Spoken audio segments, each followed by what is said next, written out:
Good morning students. आज मैं आपको पाठ 16 कक्षा 10 प्राकृतिक संसाधनों का संपोषित प्रबंधन के बारे में पढ़ाने जा रही हूँ। उसका हम टॉपिक बांध क्या होते हैं, बांध क्यों बनाए जाते हैं। तुम्हें पता है बांधों के बारे में हम चैप्टर 14 में पढ़ चुके हैं। बांधों में जल का संग्रहण किया जाता है ताकि पर्याप्त मात्रा में जो जल है उसका प्रयोग सिंचाई के लिए किया जा सकता है और विद्युत उत्पादन के लिए किया जाता है। जैसे इंदिरा गांधी नहर बांध बनाकर ही निकाली गई है, जिससे राजस्थान के एक बड़े क्षेत्र में हरियाली आ गई है। लेकिन ये सब चीज़ें मिलना, जल का प्रबंधन इस तरह से किया जाना चाहिए कि सभी लोगों को जल मिले। कुछ लोग वंचित रह जाते हैं जल से। अगर ऐसा कुछ लोगों को जल मिले कुछ लोगों को ना मिले तो वो गलत है। उसका प्रबंधन करना जरूरी है। कुछ लोग जिनको जल मिलता है वो तो गन्ना और धान जैसी फसलें उगा लेते हैं जिनमें जल की मात्रा ज़्यादा चाहिए, और कुछ लोगों को बिल्कुल जल नहीं मिलता। इससे उनको दिक्कत होती है और उनकी व्यथा और भी ज़्यादा बढ़ जाती है। वो और दुखी हो जाते हैं अगर वहाँ बांध बनाने के लिए या नहरें निकालने के लिए उनको विस्थापित कर दिया जाए, दूसरे स्थान पर भेज दिया जाए और उन्हें कहा तुम्हें खर्चा देंगे, पानी देंगे और तुम्हें बिजली की उपलब्ध कराएंगे, घर देंगे, लेकिन वो वायदे भी पूरे नहीं किए जाएँ तो वो लोग और ज़्यादा दुखी हो जाते हैं। एक तो उन्हें पानी नहीं मिल रहा, ऊपर से रहने के लिए घर नहीं मिल रहे, उन्हें दूसरे स्थान पर भेज दिया गया। इसी कारण उन बांधों जहाँ बांध बनते हैं उनका कुछ लोग विरोध करते हैं। जैसे गंगा नदी पर टिहरी बांध बना तब उसका विरोध हुआ। नर्मदा बचाओ आंदोलन चलाया नर्मदा नदी पर जो सरदार सरोवर डैम बन रहा था उसका विरोध में, क्योंकि उसका ऊंचाई बहुत ज़्यादा थी। कुछ बांध बनने से कुछ समस्याएं पैदा हो जाती हैं। जैसे सामाजिक समस्या क्या है, इससे बड़ी संख्या में किसान और आदिवासियों को विस्थापित किया जाता है। उन्हें एक स्थान से दूसरे स्थान पर भेज दिया जाता है और मुआवजा भी पूरा नहीं मिलता। कहते नहीं पैसे दे देंगे, वो भी नहीं देते। आर्थिक समस्या क्या है, जनता का बहुत सारा धन इसमें लग जाता है लेकिन उस अनुपात में लाभ नहीं होता। लाभ उन्हें मिला नहीं, वो पैसा ज़्यादा लग गया तो आर्थिक समस्या। पर्यावरण समस्या क्या है, बड़े स्तर पर वनों का विनाश होता है। वन काट दिए जाते हैं, पेड़ पौधे काट कर फिर बांध बनाए जाते हैं। इससे जैव विविधता की हानि होती है। हम विकास की परियोजनाएं हर एक गरीब व्यक्ति को भी मिले, ऐसा नहीं हो पाता। अधिकतर गरीब और लोग आदिवासी लोग ही विस्थापित होते हैं जब ये बांध बनते हैं और उन्हें अपनी भूमि और जंगलों से हाथ धोना पड़ता है और उन्हें फ़ायदा भी नहीं मिलता। सन 1970 में जो तवा बांध बना था उसके लिए लोगों को एक स्थान से दूसरे स्थान पर विस्थापित किया गया था।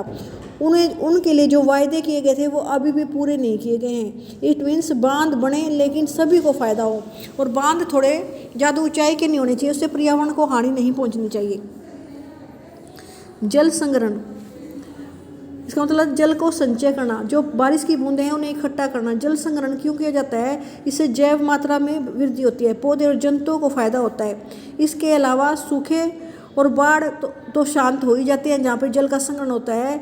ये जलाशय आगे आने वाली पीढ़ियों तक भी हेल्पफुल होते हैं और पौधों को बढ़ावा देते हैं। जमीन वहाँ पर क्या हो जाती है, नमी वाली हो जाते हैं जहाँ जलाशय होते हैं, और पेड़ पौधे अच्छी तरह उग सकते हैं। ऐसे पुराने समय में सैकड़ों तरीके थे जल के संग्रहण के। प्रत्येक बूंद का संरक्षण किया जाता था वहाँ पर। जैसे छोटे छोटे गड्ढे खोद लिए जाते थे, झीलों का निर्माण कर लिया जाता था, साधारण जल संभर व्यवस्था की जाती थी। मिट्टी के छोटे छोटे रेत चूने के बांध बनाए जाते थे ताकि जल को इकट्ठा किया जा सके। घर की छतों से जल एकत्रित करना, ये भी जल संग्रहण का एक तरीका है। इससे भूजल स्तर बढ़ जाता है, नदी पुनः जीवित हो जाती है। ये जल संग्रहण जो है, वाटर हार्वेस्टिंग, भारत में बहुत पुरानी कल्पना है, इसमें बहुत पुराने समय से की जा रही है। राजस्थान में जल संग्रहण को खादिन बोलते हैं। बड़े पात्रों या किसी नाड़ी में उसे इकट्ठा करना। महाराष्ट्र में बंदारस बोलते हैं जल को इकट्ठा करने को। ताल बनाए जाते हैं। और मध्य प्रदेश और उत्तर प्रदेश में बंदिश।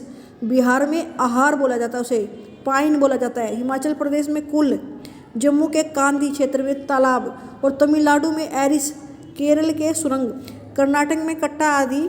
ये सब क्या नाम है, ये सारे जल संग्रहण के तरीके हैं। प्राचीन जल संग्रहण के तरीके हैं ये, जो आज भी उपयोग में आते हैं वहाँ पर। इनका प्रयोग क्यों किया जाता है, जल इकट्ठा कर कर उससे सिंचाई की जाती है और आसपास के लोगों को इससे बहुत फ़ायदा होता है। और स्थानीय तरीके से ही होता है जल संग्रहण, और उससे आसपास के लोगों को ही फ़ायदा होता है। अतः स्थानीय निवासियों को जल संग्रहण का नियंत्रण जरूर देना चाहिए ताकि ये अति दोहन से बच जाए। अब ये बनते कैसे हैं, बड़े समतल भूभाग में जल संग्रहण के लिए अधिकतर अर्धचंदाकार मिट्टी के गड्ढे बनाए जाते हैं, ऐसे चांद की शेप में, ताकि उसमें पानी इकट्ठा हो सके। जब कई जगह चेक डैम कंक्रीट के छोटे छोटे कंकर पत्थर लगाकर डैम बना दिए जाते हैं, छोटे छोटे बांध, ताकि वहाँ पानी इकट्ठा हो सके और जल बारिश का पानी सीधा बहता हुआ नालियों में ना चला जाए।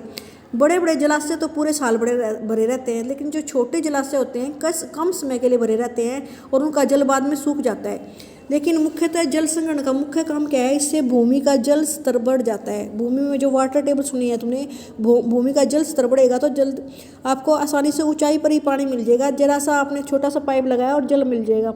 लेकिन अगर भूमि का जल स्तर नहीं बढ़ेगा तो तुम्हें गहरे गहरे गड्ढे करके लंबे लंबे पाइप डालकर जब पानी निकालना पड़ेगा, और किसी जगह तो ऐसा भी हो सकता है कि पानी नीचे अब जमीन में मिले ही ना। इसीलिए जल संग्रहण करना जरूरी है ताकि भूमि का जल स्तर बढ़े। ये क्षेत्र वनस्पति को नमी प्रदान करते हैं और यहाँ पर मच्छर पैदा नहीं हो सकते। भूमि के अंदर जो पानी होगा वहाँ मच्छर भी पैदा नहीं होंगे। भूमि का जल मानव और जंतु के द्वारा उनके अपशिष्टों से क्या होता है? खराब भी नहीं होता। इस तरह से भूमि जल का ज़्यादा महत्व है, जो भूमि के अंदर जल इकट्ठा किया जाता है।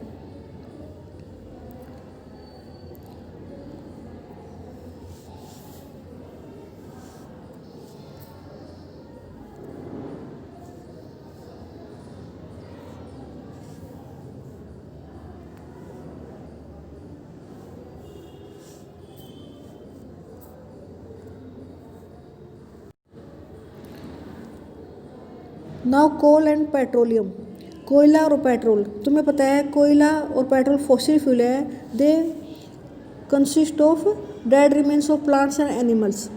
जब से कोयले और पेट्रोल की खोज हुई है, इससे इंडस्ट्रियल रिवॉल्यूशन हो गया है। खूब सारी इंडस्ट्री खुल गई है। लेकिन कोयले और पेट्रोल को हमें लार्ज स्केल पर यूज तो ये हो रहा है, लेकिन हमें इन्हें ध्यान से यूज करना चाहिए। क्यों? कोयला और पेट्रोल किससे बनता है?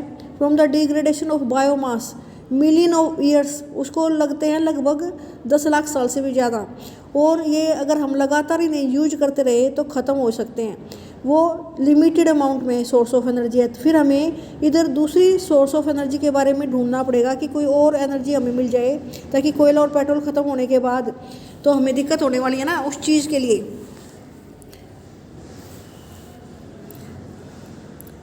इट इज़ एस्टिमेटेड दैट, अब जितने हमारे पास इनके संग्रह हैं, ये माना जा रहा है कि अगर ये संग्रह बने रहे तो ये कि petroleum resource will last for about the 40 years. जो पेट्रोलियम के हमारे पास संग्रह है वो आगे आने वाली 40 ईयर्स तक चल सकते हैं। कोयले के जो संग्रह है हमारे पास वो लगभग 200 ईयर तक चल सकते हैं। इसका मतलब ये लिमिटेड स्रोत है, ये एक दिन ख़त्म हो जाने वाले हैं। तो हमें इन्हें कम मात्रा में यूज करना चाहिए। इनका जो कंजम्पशन है कोल और पेट्रोल का जो बढ़ने लग रहा है, बहुत ज़्यादा लोग यूज कर रहे हैं, उसे कम से कम यूज करना चाहिए। अब कोयले और पेट्रोल को यूज कम क्यों करना चाहिए? एक तो ये लिमिटेड अमाउंट में है, दूसरा कार्बन डाइऑक्साइड मात्रा निकालते हैं, हाइड्रोजन, नाइट्रोजन और सल्फर निकलती है इसमें से। जब ये पानी के साथ मिल जाते हैं तो क्या बनाते हैं? Oxide of nitrogen, oxide of, इनके जब ऑक्साइड पानी के साथ मिलते हैं तो एसिड रेन का कारण बनते हैं। और जब इनका कंबस्शन इनसफिशिएंट एयर में होता है, ऑक्सीजन इन्हें नहीं मिलती, तो कार्बन मोनोऑक्साइड गैस बनती है। ये सारे क्या होते हैं? हाईली पॉइजनस होते हैं। कुछ सल्फर, नाइट्रोजन, कार्बन मोनोऑक्साइड ये कैसे हैं? पॉइजनस गैसें हैं। कार्बन डाइऑक्साइड अगर गैस बढ़ेगी जलने से तो ग्रीन हाउस इफेक्ट बढ़ेगा। इन सब के बारे में हम पहले आपको पढ़ा चुके हैं। तो कोयले और पेट्रोल को जलाना से बहुत सारी जो गैसें निकलती है, like carbon dioxide, carbon monoxide, oxide of nitrogen, oxide of sulphur, ये सारे कुछ इनमें से एसिड रेन का कारण बनते हैं, कुछ बहुत पॉइजनस होते हैं। इसीलिए कोयले और पेट्रोल को लिमिटेड अमाउंट में जलाना चाहिए, अदरवाइज कार्बन डाइऑक्साइड की मात्रा एटमॉस्फेयर में बढ़ जाएगी तो ग्रीन हाउस इफेक्ट पैदा हो जाएगी और ग्लोबल वार्मिंग होगी। तो हमारे पास कुछ चॉइस है कि हम इसको कैसे, इसकी डिसएडवांटेज को एडवांटेज में बदल सकते हैं। कि हम अपना व्हीकल ना लेकर टेकिंग ए बस में जाएं, पर्सनल व्हीकल यूज ना करें। दो ऑप्शन दे रखे हैं, यूजिंग एलईडी बल्ब और फ्लोरोसेंट। तो हमें कौन सी यूज करनी चाहिए? फ्लोरोसेंट लैम्प, क्योंकि ये कम एनर्जी लेती है। यूजिंग लिफ्ट और टेकिंग स्टेयर्स, तो हमें लिफ्ट यूज ना करके स्टेयर्स यूज करनी चाहिए, क्योंकि लिफ्ट में इलेक्ट्रिसिटी का यूज होता है। वियरिंग एन एक्स्ट्रा स्वेटर और यूजिंग हीटर, हमें हीटर यूज ना करके, क्या हीटर यूज नहीं करना चाहिए ना, क्या यूज करना चाहिए? एक्स्ट्रा स्वेटर, इससे अच्छा, क्योंकि उसमें इलेक्ट्रिसिटी का प्रयोग होता है। तो कम से कम एनर्जी का प्रयोग करें। The management of coal and petroleum also address the efficiency of our machine. जितना हम कोल और पेट्रोल को ध्यान से बरतेंगे उतना ही हमारी मशीन एफिशिएंट रहेगी। Fuel is most commonly use in internal combustion of engines for transportation.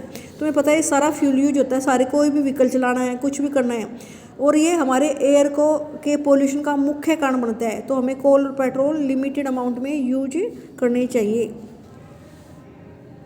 Okay student, क्योंकि ये एक तो नॉन बायोडिग्रेडेबल है, ख़त्म नहीं हो जाएंगे, और एक लिमिटेड अमाउंट में है, एग्जॉस्ट हो जाएंगे, ख़त्म हो जाएंगे, तो हमें इनको लिमिटेड अमाउंट में यूज करना चाहिए। आपका ये चैप्टर फिनिश हो गया है, इसको आप अच्छी तरह से लर्न कर लेना। Okay students.